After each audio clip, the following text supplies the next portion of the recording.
Yeah, I'm super excited to have you here.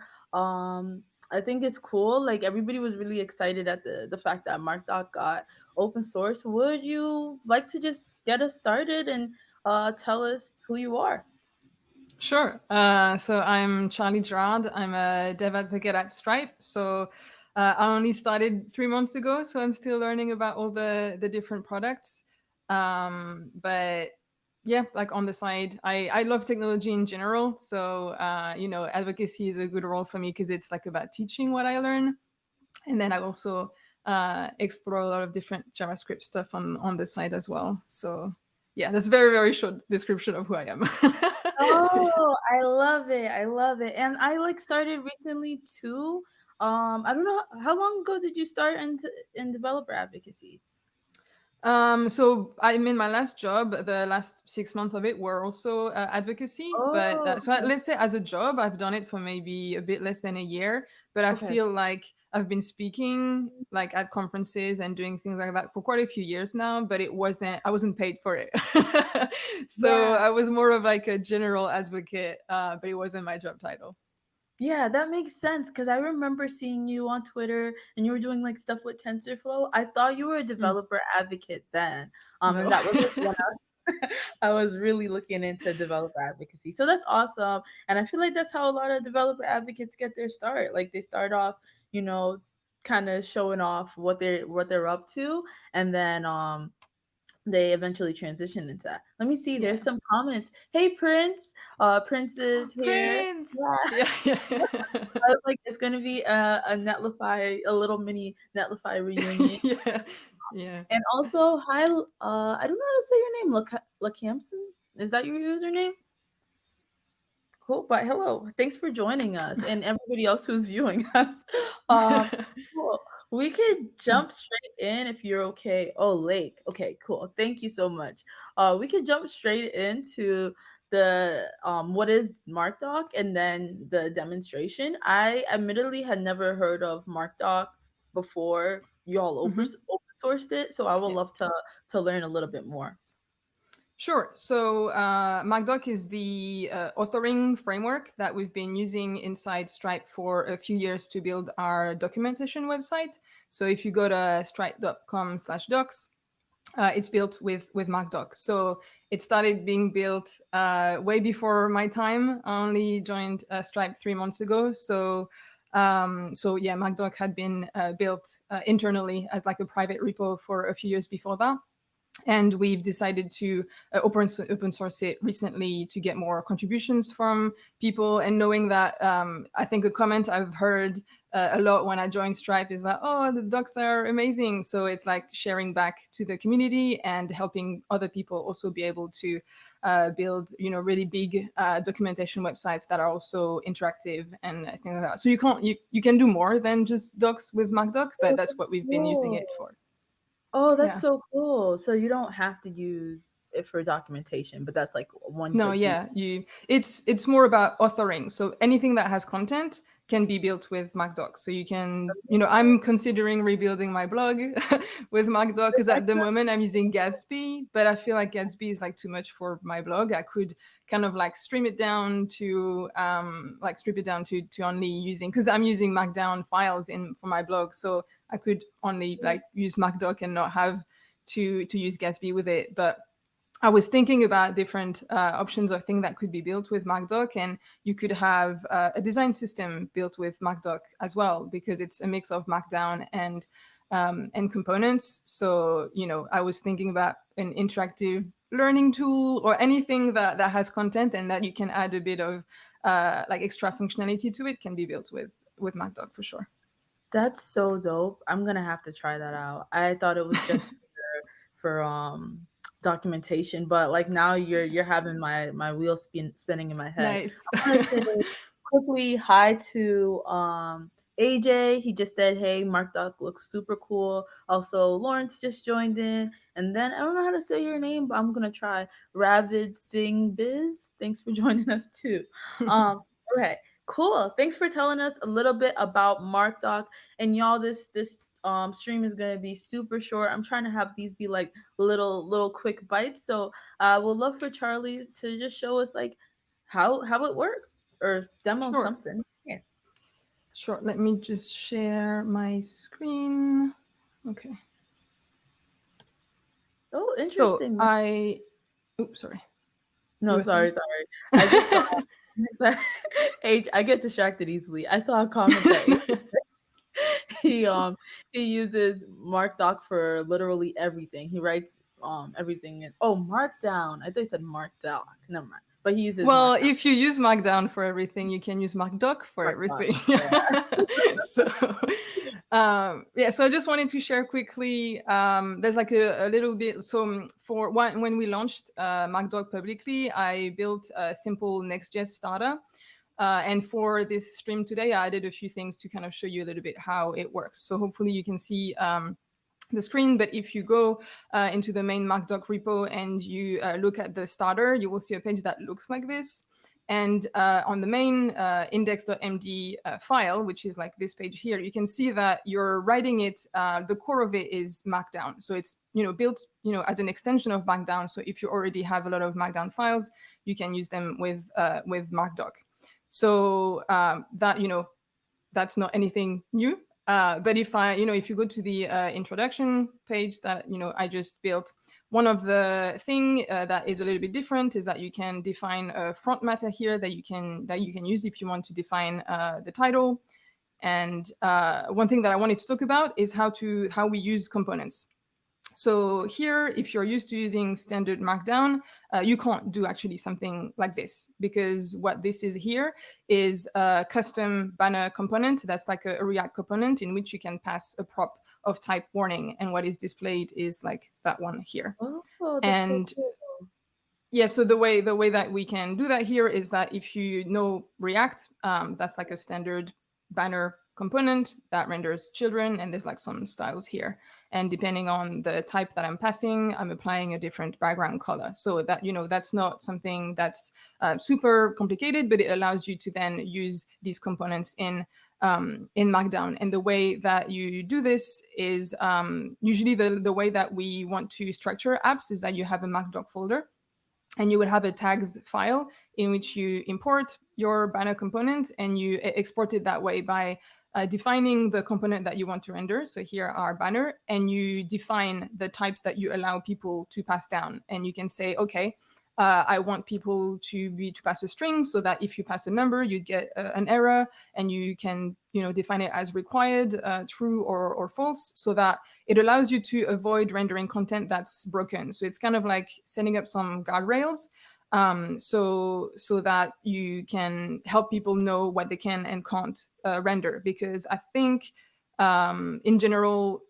with docs documentation websites, it can get to a point where it's so big that there's an error somewhere. And especially if you're collaborating between engineers and more like docs engineers who are more focused on actually writing the content and thinking about the information architecture, they don't always look at or they don't know always how to fix the actual structure of the site. So when they come to you and say, oh well, I broke something, it's very hard for you actually to know what is What was broken or where the issue was actually introduced.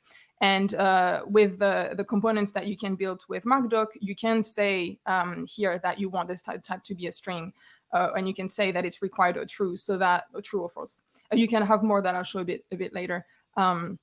But it's like one way to make sure that you don't actually merge broken content. It can kind of like guide people so that you can collaborate between people who are more purely writers and you as an engineer as well.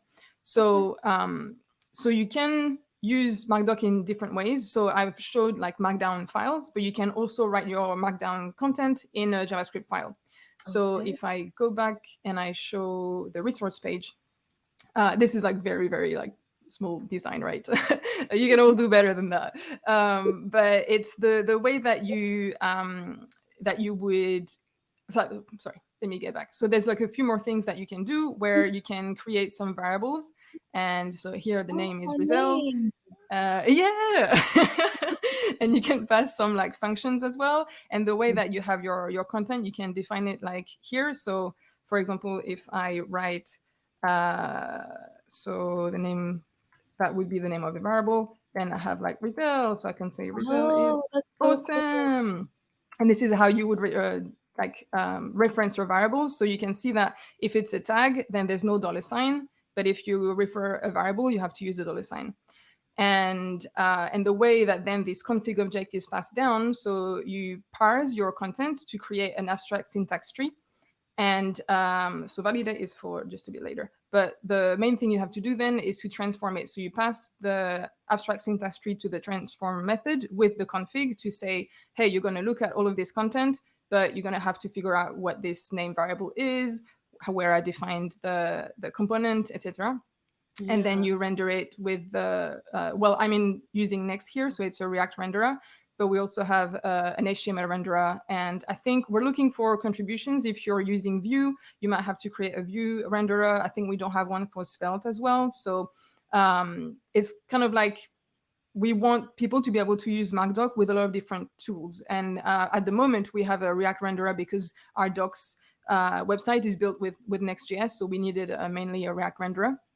But yeah, so you can do that in here. Like I had a uppercase functions that I define in my functions folder, and what that takes, it's like it takes the string that is passed to it and it returns, uppercase. So if I want to say result is also in uppercase, then, or I would just, let's just do this one. Then I would do like uppercase, and then I say What?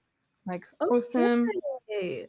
and That's then it's like result is awesome. So I yeah, like it. so it's this way of being able to add some kind of like functionality to your Markdown, make it more modular. And one thing that I wanted to, that is probably one of the most interesting thing, I think, is the fact that in the attributes that you can pass in, you can say what you want certain properties to match. So here, for example, I have a banner and I pass type alert, but here my banner, I only want to allow people to match info or warning. So what you can do here is that if you call validate and you log the errors, there's going to be an error here that is rendered in, oh, I don't know if I can zoom in for people. Okay, good. And what Yeah. you get in your console is that it tells you, well, the attribute type must match, and I might have to make that bigger. Okay, it must match info or warning. So what you can do Mhm. then, at the moment, I'm allowing the content to be rendered anyway. But Yeah. what you could do is prevent people from being able to render the content, or you could display something, for your docs engineers that say, hey, you passed in the wrong type. So, and if I say type, warning, then all of a sudden I have no error and I'm applying the styles that I defined before. That's so awesome. So very quickly, that was kind of like all of the things that I don't have much time to go that much more in detail. But this is like the type of things that you can do. You can extend the capability of your Markdown files with in a few different ways, and then play around. Like one thing that I like on the Stripe docs is how your API keys are populated, so you can directly copy the code with your API key instead of having to like find it What? out somewhere else on the dashboard. You could do that? Um, Wow. well, I can't show you right now, otherwise you're going to see my API keys. But it's like you can, if your users are logged in on your platform, then you already have data about them, and you can populate that in your Markdown to make it a lot more interactive and try to create better docs experiences. But again, it's not only for docs. This is why I really wanted to try to build some kind of interactive learning platform where you could have, you could ask a developer to like write a piece of code, and then using the validate method, you could check if they're actually doing the exercise properly, for example. But Ooh, yeah, that that was like is a so lot in like 5 minutes, but no, hopefully it it was gave people some ideas. But yeah. no, Okay. yeah. I mean, you're giving me ideas. I'm like, there's so much projects I want to make now. This is really awesome. Thank you. And I love how they have like so many I don't know the word, but so many things in place to make sure that you don't make those regular mistakes that you can make in documentation. Like you were saying, like Yeah. patching different bugs. I really love how they designed that. Thank you. Yeah, but Thank you. it was really useful for us because our docs are really big. So to make sure, to make it easier and basically prevent the errors before they happen, kind of. So Yeah, that makes a yeah. lot of sense. I mean, y'all have so many different APIs, so many different use cases for Stripe, so that makes a lot of sense. If anyone from the audience or the audience, I don't know what to call them, has any questions, feel free to ask. But with the disclaimer that Charlie did not maintain this project, she's just an advocate that started at Stripe 3 weeks ago. But I'll highlight a couple things. Prince said this is so freaking cool. Oh, Um, Prince, always so nice. Ellie put some fire emojis. There's people loving it. There's people. Oh, and Prince Thank also you. said the docs don't lie. I'm awesome. Yeah. You're awesome too, Charlie and Prince. But it doesn't seem like y'all have any crazy questions. I have like one two small questions, and one is like, do you know why Stripe decided to open source MarkDoc? So I don't have the full background story, but I know that I think a few, maybe I don't know if it was months ago or last year, we started open sourcing like another tool, like a type something called Sorbet, a type checker for Ruby, and I think that we're slowly open sourcing more of the tools that we're doing internally because we know that it can help other people. I think that as a company as big as Stripe, can help a lot, like in open source. If there's something that works for us at the size that we are, then we can hope that it can help also other people along the way as well. There's kind of no way, I mean, no reason at some point to keep something private if it's a tool that other people can use. So I think we would love as well to be able to have contributions from the community as well. There's a moment when, so it could work, it works for us, yes, but like it would be more interesting if we understood how it could work for other people too. Yeah. So that's like one of the main reasons. Yeah. One of the things I love about Stripe is how much y'all value open source. Like I was talking to Chris Tragonos, and he was talking Mm. to me about like how much he values like doing sponsorships and Mm-hmm. like Yes, for just sure. making sure. Yeah, I'm like more companies need to do that. We're like We give a you lot of money to people who build like GitHub repos that are related to Stripe. So if you want extra cash, yeah. go ahead and I'm go. not the one who picks the repositories, but I know that we are trying to help maintainers because we know that we can't do it all. Yeah, And other people in the industry might have use cases that we don't know about. And the more people help others get started with Stripe product through open source, then we want to be able to support that. We don't want people to do work that is unpaid. So for yeah. sure. Yeah, I want to highlight a couple of comments. Hey, Lazar. First of all, he said, Yeah. "Congratulations on your new Thank job, you. Charlie." And then I think Kevin put that party emoji, probably in reaction to the new job as well. Um, and Prince said, "I saw you were working on some ultrasonic experiments with JavaScript. What inspired that for you?" I think that I want to explore maybe because I know that when people think about payment, they're thinking like, oh well, I'm paying for things every day. Like what else can be done with that? And I'm interested in mixing my interest in like innovative technologies with the financial sector because I'm not quite familiar with that, the whole payment stuff. Like I'm the same. I'm kind of like I went into Stripe and I had never really used Stripe before. So it's like I'm trying to mix both because I think that there are things that can be done. I want to try and mix like IoT and payments. Like, can you create a little like button and that gives donations? Like, I don't know, something like that. And with the ultrasonic experiment, I came across like an article of a company that was doing that before, and I was thinking, well, if you needed to pay while your device is offline, like that, using like sending data through sound means that you can do that. And there's like maybe in terms of security, it might be better because you could have like a man in the middle attack maybe, but I don't know how it would work with sound. But yeah, so it's like trying to bring what I think I do well, like this time, like experimental stuff with technology into Stripe as well, and see, how far can I push payment. So it's like things like that. Yeah. You're a developer advocate at heart. Like I really want to get like you and like Fayok. I don't know if you know him, but y'all do like Mm. a lot of like different experimentations. And I really want to get to that point. People said that's so rad, sounds so cool. Also, Kevin's comment on me sending a PR to MarkDocs actually reminds me of Yes. another question. How can people contribute? So the repository is public now. So there's like an org, a MarkDoc. I can't send links right now, but maybe I can send them to you later.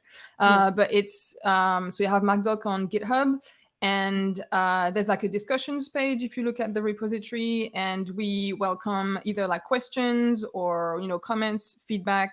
If you do build something, there's like a little show and tell tab.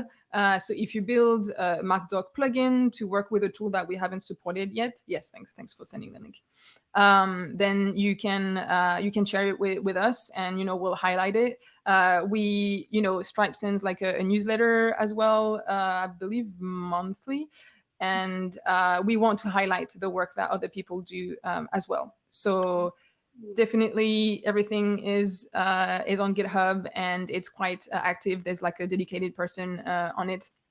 So I'm really excited to see what people end up building with it, especially with the types of things that can be built. I would love to know, like, if people end up building their docs using MarkDocs, or building some design system, or whatever. Like it's like I'm always interested in seeing how far you can push things. So I want to know, like, what's the weirdest thing you think you can build? Like, I'm interested in this. I think that's what I'm gonna explore. So yeah, definitely through GitHub, people can ask questions there and contribute. Awesome. Awesome. Yeah, y'all heard. Go to github.com/markdoc/markdoc. Look at the discussion, look at the open issues, and try to build something awesome. We do have a question. I hope that, like, if we don't know the answer, that's okay. Uh, Someone's asking, can you use MarkDoc with GitHub Pages? So I haven't tried, but I believe that because GitHub Pages, It's it has static. to be, yeah, it's static, right? So Yeah. I'm wondering if you can use, I think what you could do is you could build, so you could use MarkDoc to build, like to create your content, and then have a build command that generates an index.html file that would then be rendered in GitHub Pages. So I believe that would be possible, but I haven't tried, so I can't tell you exactly how. But this is how I would go about it. Probably spin up, maybe like a next app, and then I don't. Can you? Well, maybe you would know that result. Can Maybe you I define the do. path to your Yeah. indexation? So Okay. just to make sure MarkDoc doesn't have like a back, like you don't have to have a back end with it, right? Because if that's the No. case, okay, cool. If that's the case, basically actions build out GitHub pages now. So um you can go into, there's Ooh. a couple actions that like help you to easily render Next.js sites or React, and you can just edit the action that like builds the GitHub page and just Mm, go tell it to run, I forget the command that basically generates a out folder with an index.html mm. for a Next.js site. But I've done it So I think before. Yeah. that would be possible then. I think Yeah. so. It doesn't need a backend, but as it's using JavaScript, you need to. It's just like you need to be able to install packages and do your code. But once it's built, then you can render it, on a HTML file, I believe. Yes, exactly. And Lazar just reminded me, it's like export. I did it before. I'll need to, maybe after this I'll like tweet out the project that I used. It's a Next.js site that I used to build it out. Like you can do it. I just forget all the stuff. You can do it. um cool. All right. So I'm gonna wrap up with some non-technical questions so that you can chill and now hopefully it's chill. So my non-technical questions are: what's your favorite food and what's your favorite Beyonce song? All right. Favorite food? Like, I love nachos. Like Ooh. if it was healthy, I would just eat nachos. But and favorite Beyonce song, I really like Halo. I think it's Oh, because there's a bit of like piano in it, and I wanted to be able to play it. But I yeah. mean, I bought the keyboard, and I have had no time to play. You But play the yeah, piano? You have a well, lot of not talents. well. That's awesome. Maybe when I have more time, I'll be playing Halo by Beyonce, but not today. Better than me. All I know how to do was chopsticks from first grade. I was just like, "Ting." Yeah, that's still good. um, let me see. Someone said it's not healthy about nachos. I That's I mean, I mean, there's a bit of. I mean, well, okay, you could say there's a bit of meat and a bit of veggies, but like if you add sour cream, it's over, and cheese. I yeah. mean, so I yeah. feel you on the love for nachos though. I had one year where I was obsessed. And Lazar said one of his favorite songs is the one where she smashes the whole neighborhood with her bat. Is that Sorry? I don't remember. It's on she's wearing a yellow dress. I know what you're talking about. Um, someone said so wholesome. Awesome. Thank you so much, Charlie. I feel like this was really Thank fun, you. really chill.